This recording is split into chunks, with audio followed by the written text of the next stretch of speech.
I want to thank our media partners who are in the room today. I want to thank you for your patience. I want to thank you for your kindness. I want to thank you for your understanding the last couple of weeks. Today is 3 weeks to the day. This morning at 9 o'clock was 3 weeks since Terri was killed, since David Long was killed. And you guys have been wonderful to us. We want to say thank you to you. We asked for you to give us time, and you guys that are in this room have all been very respectful of that.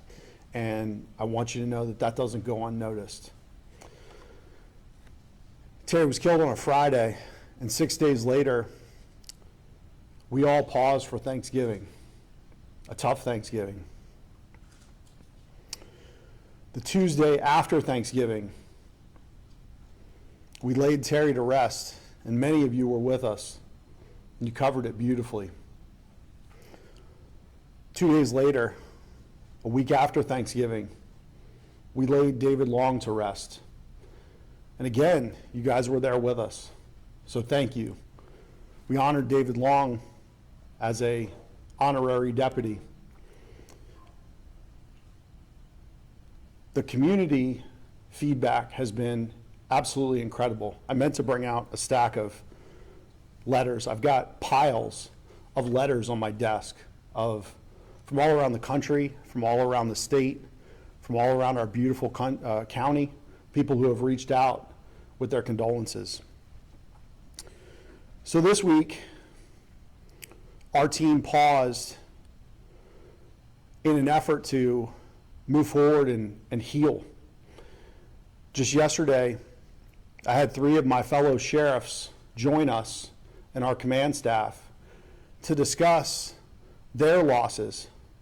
3 sheriffs who went through terrible tragedies much like what we've gone through, to hear what they did in the days and weeks that followed and how their agency was able to pick up the pieces and move on.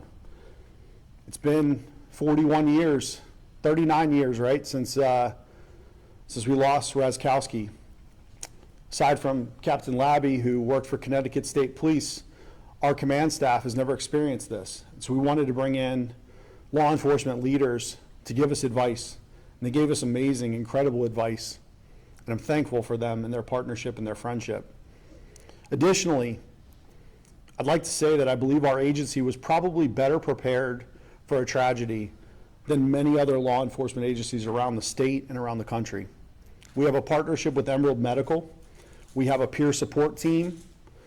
We had all the right things in place the day Terri was killed to start taking care of our employees. Even with that, in our conversation yesterday with our therapy team, they're still helping us work through things.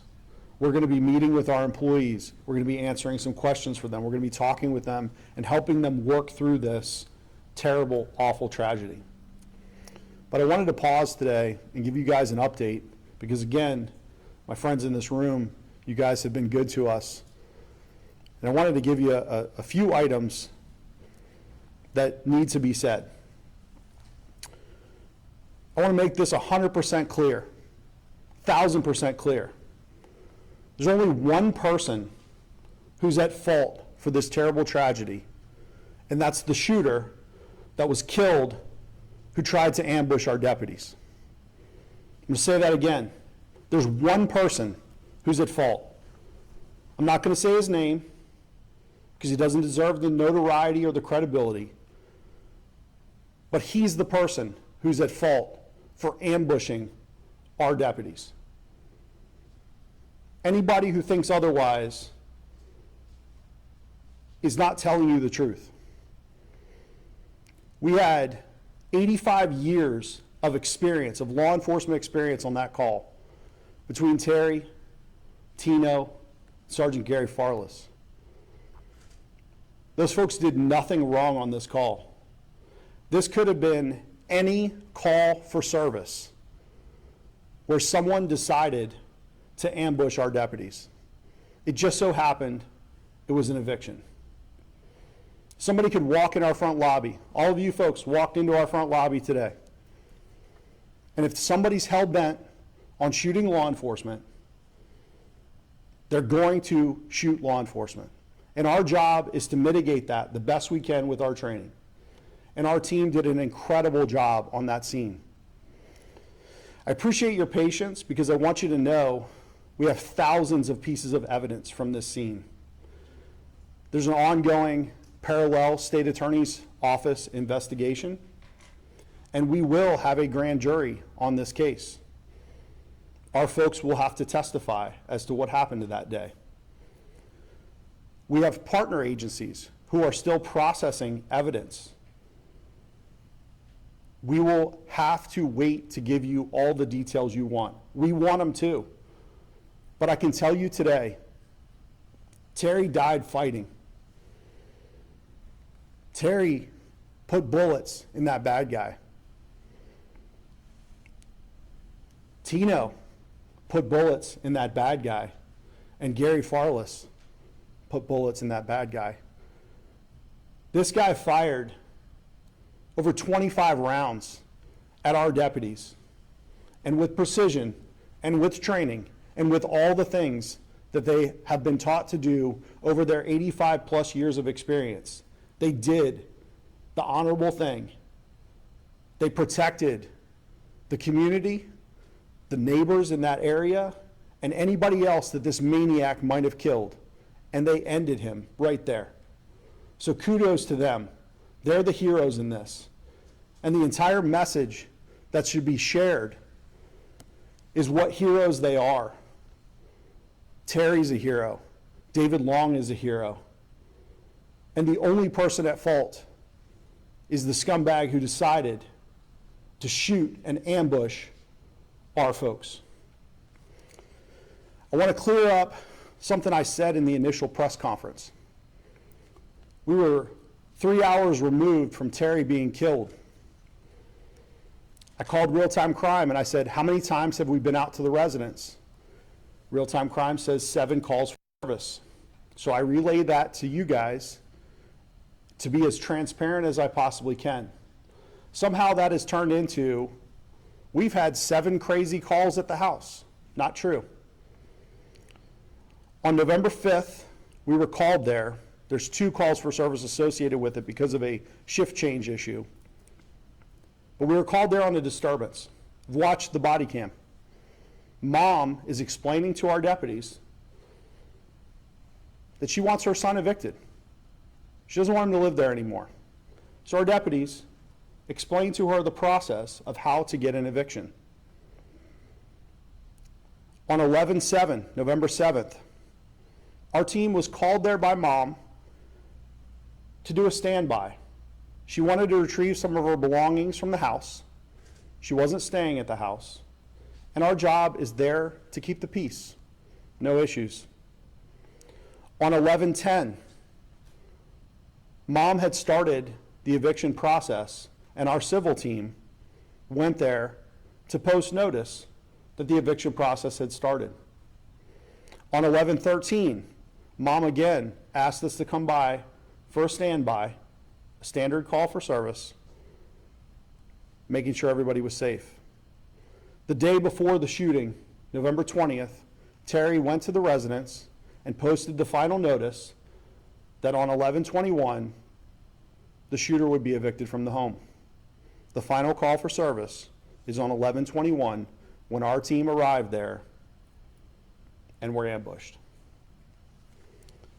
The team of folks that are involved in our civil unit have done over 500 evictions in the last 2 years. Not a single one of them involved use of force.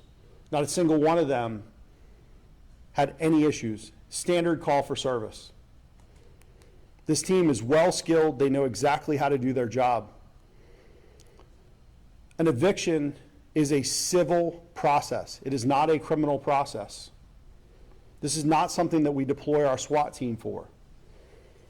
The locksmith was not hired by the Indian River County Sheriff's Office. The locksmith was hired by the mom of the shooter as part of the standard process of an eviction. We let them know if there are any doors that this person has access to. You may want to change those locks. If you don't have access to an area, you may want to have a locksmith on standby. Our team doesn't kick down doors for civil process. Our team does their job. They do it well. They do it honorably, just like they were doing on November 21st when this maniac decided to ambush our folks. Another item I want to clear up. Right after the shooting, I said that he wasn't on our radar. What that means to me and what that means to other people apparently is different. When I say someone is not on our radar, what I mean by that is we've not arrested this person. We've not Baker Acted this person, which a Baker Act is a mental health hold for someone who is a harm to themselves or the other or others. We've also not applied for or received a risk protection order. A risk protection order, you may know, is a red flag law, which is where we take weapons away from people. That's something that came about post-Parkland. None of those things occurred in this case. Our team had received calls about this shooter before this incident. We've reviewed those calls. None of those calls rose to the level of an arrest, of a Baker Act, of a risk protection order. Our team here at the Sheriff's Office have done almost 500 Baker Acts this year. 490 is the number. We've done 52 risk protection orders year to date, and we've made thousands of arrests. I promise this community that if somebody came forward with information that would have been at the level for us to make an arrest, to conduct a Baker Act, or to get a risk protection order, our team would have done that. Our team does their jobs well. They do a great job for our community. Nothing that this shooter did prior to the day. As a matter of fact, in rewatching the video today, as they're walking in the house with mom, mom says, he's not aggressive. She's telling the deputies, there's nothing to worry about. He's my son. The same critics who mocked me for demanding more resources for our agency are now the same people criticizing our agency, saying that we should have done more. Our team does an amazing job with the resources that we have. And it's no secret, you guys have heard me stand up here and say, we need more resources, we need more money. I'm not going to get into that today, but I want you guys to understand that our team does a great job. They did a great job in this case. They're heroes. They did everything by policy. They did everything by the book. They were wearing their vests. They did everything exactly as people with 85 plus years of law enforcement experience would do. Our team has reviewed those videos, and it's frustrating because we all want something to point a finger at and say, it's this fault, it's this fault. Folks, the fault lies with the shooter who ambushed our deputies. Let's not lose focus of that. Let's keep the focus on the fact that our heroes, Terri, died in the line of duty. David Long, when this guy ambushed our deputies, was killed, an innocent civilian. Mom was right there with them as well. She's fortunate that she wasn't shot. Grandfather was on scene. Fortunate he wasn't shot. Our folks are heroes, and they deserve the honor and dignity and respect that they've received in the last week. I thank you all for what you've done for our agency and how you've put that out for us. The last thing I want to say is thank you to all of the community. The outreach has been incredible. It helps us all heal. Please continue.